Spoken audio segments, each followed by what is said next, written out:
This is the Ioniq 6, a car which really does divide opinion aesthetically in the comments section.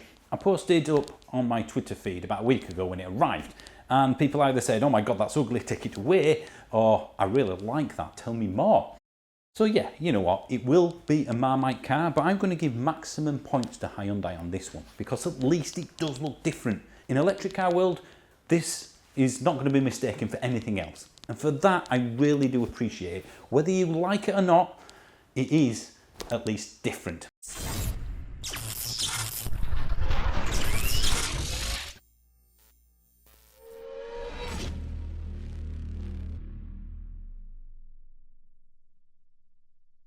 So let's start with those looks. There's clearly a Hyundai coupe-ness going on here. And there's a lot of talk online from people saying it basically looks like a love child between manufacturer A and manufacturer B. The looks are very much based on aerodynamic efficiency. Just to put that into context, this is slightly more aerodynamically efficient than the brand new Tesla Model 3. You've got some familiar bits from the Ioniq 5 in terms of the 8-bitness, in terms of the lights. So if I take out what is, quite frankly, a poor key fob, you can sort of see what we're going on about here. And I have to say, when you're driving this over the tops, when it's pitch black, very good headlights. You can see the sheer length of this car and its profile as well, its aerodynamicness. I mean, just to put it into context, it's about 15 centimetres longer than the Tesla Model 3, and that's not a short car by any means. So there's really good entry, especially in the back, which is huge. Again, we'll show you that in a second. But I just like the way it looks. I think this is a fantastic profile. Nice and easily accessible. Automatic doors, CCS of course, and I'll come to the charging in a bit because that's a big strength of the Hyundai group. This one has the optional digital mirrors, which again I'll come to later, but that is another thing that is very divisive. I like the wheels, I like the way it looks. Certain colours I think look better than others. I'm not sure about the two-tone bit here. So you've got the full light bar going across the back at all times. And, you know, that looks quite effective. I do like that. I like the way they've integrated these lights into the car.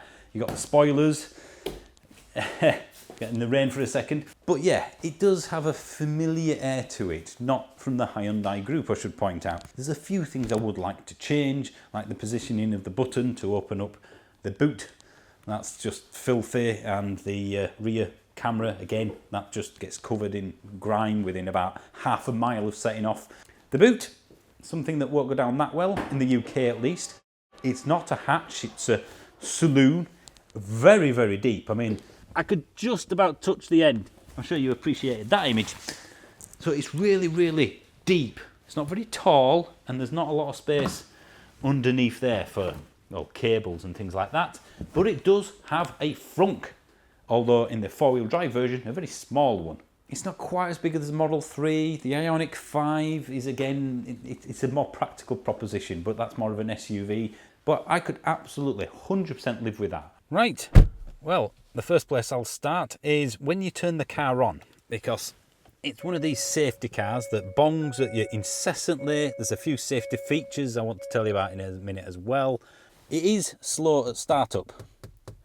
There we go. So this is how I change the heated steering wheel, for example. Hello? Hello? Give it a chance to catch up. Hello? There we go. The steering wheel. It does feel quite nice. This is the Ultimate Edition, a high-end spec'd version. You do have some black gloss buttons, which are nicer to the touch, but again, make them matte. It would have been a lot easier. And a drive mode button, which changes the colour of that strip there between Eco, Normal and Sport, because that's red, of course. So we'll leave it in Eco. The door, I mean, that feels nice. You've got this Bose speaker system in this particular model anyway, and this kind of ripple effect. I mean, the material is quite hard wearing. That feels a little bit cheap. It's kind of like that plastic that looks like metal affair. You've got this very clear screen there, which essentially cycles through various options. So it's virtual cockpit-esque. And then this massive screen next to it, which again is pretty straightforward to use. This is where you have all the climate controls, which they're all right. You know, they are static, they don't change as such, but you can't really do it on the move very easily because they're essentially like a touchscreen. You can't do it by feel. The centre console is where the window switches are located. So yes, Volkswagen, if you want to reduce the amount, put them in the middle rather than just take them away from the sides. Cup holders, of course, you've got wireless charging pad there and USB slot. And under here, more storage with more USB.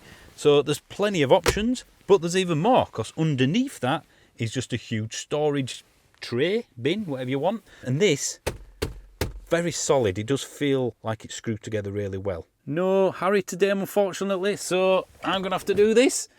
And it's a tray, which is a very nice, it's quite deep. The whole cabin is just really well thought out and screwed together nicely. That material's quite nice. This here, again, feels like it's really solid. And here are the wing mirrors, the digital wing mirrors, if you will. So that's one there and one over there. You know what, I'll wait until I'm on the road before I talk about them, but you've seen them at least from this point of view. The seats are really nice, but this is a top spec version, I should point out. So again, that's expected because it is a little bit dark, at least on this one anyway. We have a sunroof that does fully open if you wish, although not exactly the weather for it right now, so I think I'll close that one. This seat is in a position for someone who's well above 6 foot, and yet look at the space. There's a huge amount. You can't really put your feet underneath, but you don't need to, because quite frankly, it's almost limo-esque. And you've got the flat floor as well, so even someone in the middle, and I have had 3 adults in the middle, it's just got a lot of space. However, I'm not the tallest person in the world. There isn't a huge amount of space up top. If you're 6 foot, you're touching the ceiling, quite frankly. In fact, if you're near 6 foot, you probably are. So it's not the most practical, but it's very good for, I think, 90% of people out there. Well, I guess this is it for the next 6 months. Grey skies, miserable rain, miserable weather. Thank God for heated seats and heated steering wheel. In fact, that's the first thing I'll mention. This thing has ferocious heated seats and steering wheel, to the point where I have to turn it down. And that's what I really like, a really hot seat. So let's get started with some basic specs. This comes with just the one battery size, unlike the 5 that has a 54 and a 74 kilowatt hour battery. This only comes in the 74 kilowatt hour battery. Now the price, it looks like the 5 is cheaper because of the smaller battery version, but when you compare the same battery sizes together, they're essentially about the same. There's a few hundred quid difference in it. And I quite like that. I like the fact that, well, which one do you prefer? Would you like this dish made with the same ingredients, or this dish made with the same ingredients? It's a personal preference. There's a 2-wheel drive and a 4-wheel drive version like the 5, so that's 230 odd brake horsepower, and then another 100 on top of that for the 4-wheel drive version, which is what I'm in today. If I'm honest, and I find it strange that I'm saying this, the 4-wheel drive version, in anything other than eco mode anyway, is a bit too quick in a weird sort of way. It's not very progressive. You cough and poof, it's off. It just shoves you in the back. So it's quick. I think it's just over 5 seconds to 60. But I find myself driving in eco mode all the time because it gives you a smoother delivery. So for me, the 2-wheel drive version is probably the one I would go for, because you'll get about an extra 15, maybe 20 miles out of it in terms of range. It's a more efficient car. But the performance you would probably not miss. I mean, 230, 240 brake horsepower is still a quick enough car. Now these start at 47, which, you know, it's an expensive car, of course it is, but with a battery size like this, it's not actually too bad. And then when you go from the premium, which is the base, to the ultimate, which is what I'm in, then you can go, well, quite past 50 odd grand. Now I've had a quick look online and I managed to find the 2-wheel drive version with the ultimate spec and a couple of extra options as well for 43 grand. It should have been 52 and a half. So in terms of list price, you can kind of ignore it really. Not something you would get from every manufacturer, like one of the main rivals to this, I imagine, the Tesla Model 3, the new one now. That starts at 40 obviously, but that's the standard range version. This is the equivalent to the long range with its 74 kilowatt hour battery. And in terms of that efficiency, well, we've done a 500, let me just bring it up, 553 miles. So effectively going down there, it was about 10 degrees, same as it is now, which is a middle temperature. It's a good average. Did about 65 to 70 mile an hour on cruise control with everything on, you know, seats and heating and everything. Coming back, it was Sunday night. So I went a little bit quicker, shall we say, because it was very, very quiet. We managed to get, or this managed to get, should I say, 3.4 miles per kilowatt hour. That is probably about 0.5 miles per kilowatt hour less than you get out of the Tesla Model 3. It just shows you how good Tesla are at the drivetrain side of things, because this should be, I think, more efficient, but it's not.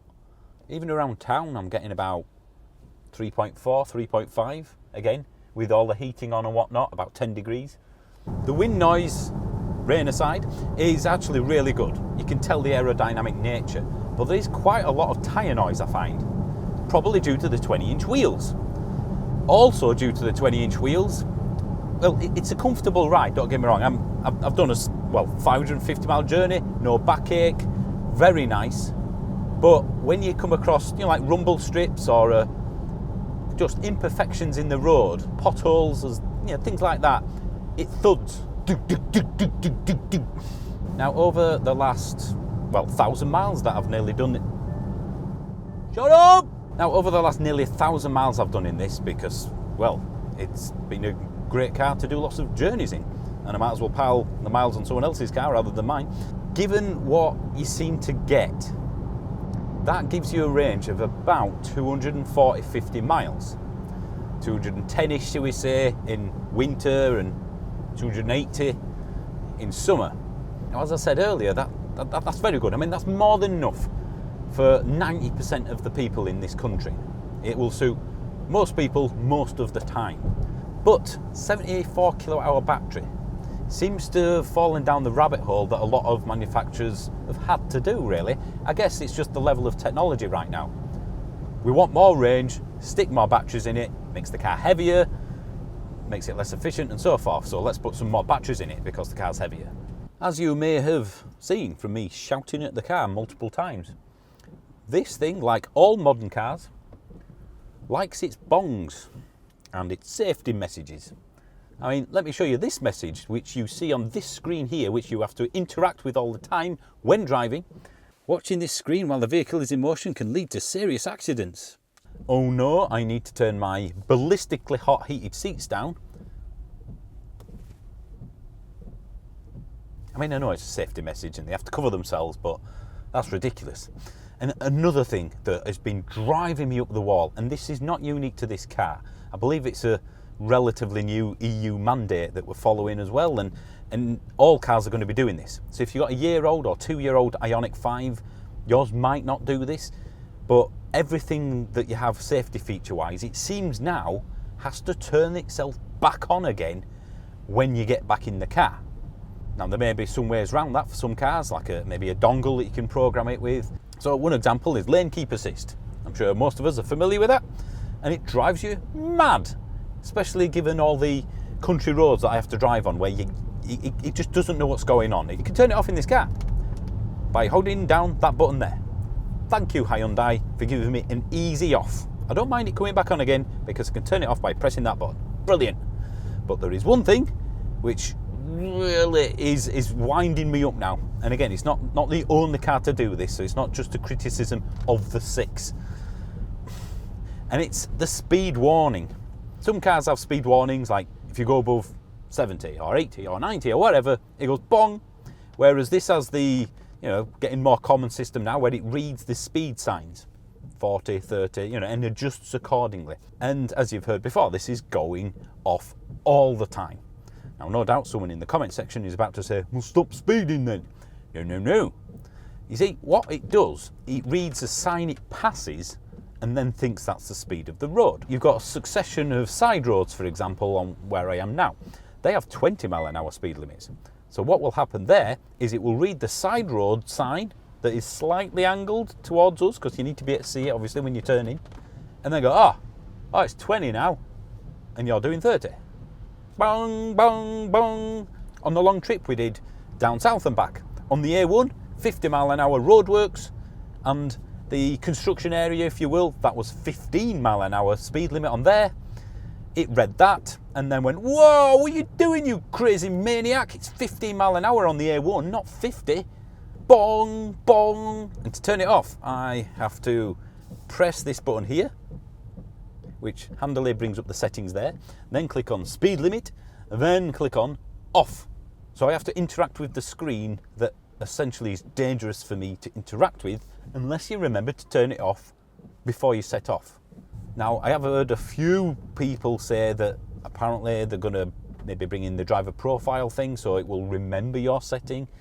And for the love of God, if anybody's watching this that designs cars, please give us that option. Now let me mention these, the digital door mirrors, a roughly £1,000 option. You know what? I actually like them. Once you've got used to them, especially in the position they're in this car, and after nearly 1,000 miles, I have absolutely got used to it. It's very clear, even at night, like the night vision sort of stuff or whatever it has, you know, it does work really well. So I actually don't mind this. At night when it rains, then sometimes you do get this effect on the lens, and that can kind of obstruct a few things, but you get that on a wing mirror, of course. Would I get it at the optional extra price? No. It does handle all right. What's that bong for? But it is a large car. You can feel the weight. In a straight line speed, in the four-wheel drive version especially, boof, it's off. As I said earlier, it's very comfortable. It's more of a sit back and enjoy the ride sort of drive rather than, you know, hoon it around the country roads. It's capable of doing that. It's a very long car, more of a touring sort of vehicle than a bit of a B-road blaster. And if you want to know what EVG thinks of this, EV Grandma, then she's had a good go at this. That video will be in the second channel, Driving Home. A link to the second channel is in the description below. That's like the behind the scenes, bit of fun channel. So, would I get this over the 5? Well, I've kind of already alluded to it earlier. Yes, I would. I would go for this over the 5 because I prefer its looks. I don't need the practicality of the Ioniq 5, and given it's no extra for the bigger battery version anyway, I just think it's a little bit more unique. It feels a bit more special. Maybe because you won't see it on the road as much. I think most people would go for the 5, you know, certainly if you've got, you know, family requirements and that extra practicality need. But I don't know, it just feels a little bit more unique, this or the Model 3, the new Model 3. Because the long range is, more expensive than this. Like I said earlier, it only takes one thing to drive you up the wall when it comes to putting you off a car, like bong, bong, bong all the time.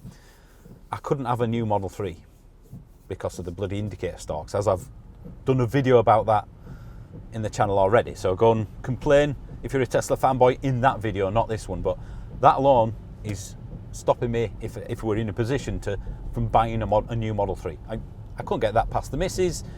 It would drive me insane.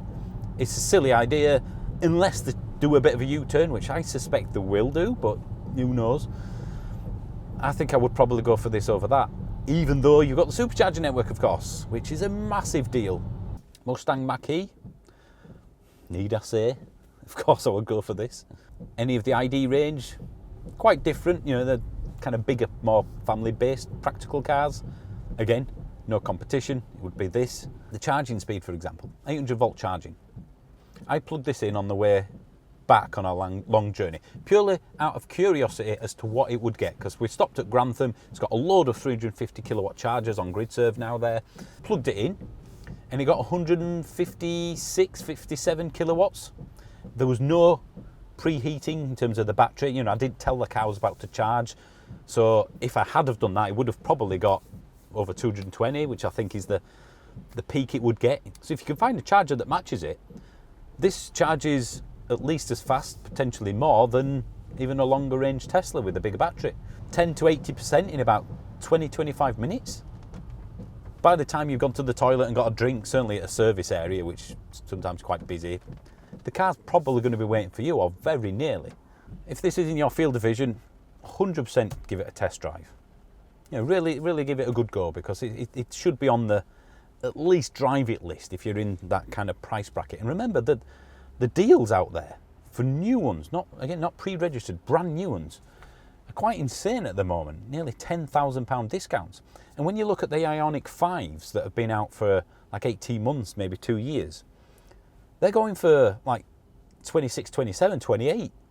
Granted, the smaller battery version. But when this is a year old, you might be picking this up for 31, 32, 33, something like that. Then it becomes a very attractive proposition. A year old or 18-month-old one of these versus an MG4. I know what I'd go for. So, yep, this is a good car. I would recommend it, but it's not quite as good as the membership on this channel for 99p a month, which gets you videos on Sunday instead of Friday and occasional other benefits as well. Brilliant if you could. If not, just click like, subscribe, all that sort of stuff. That helps any channel that you like watching. So thanks for watching. See you soon.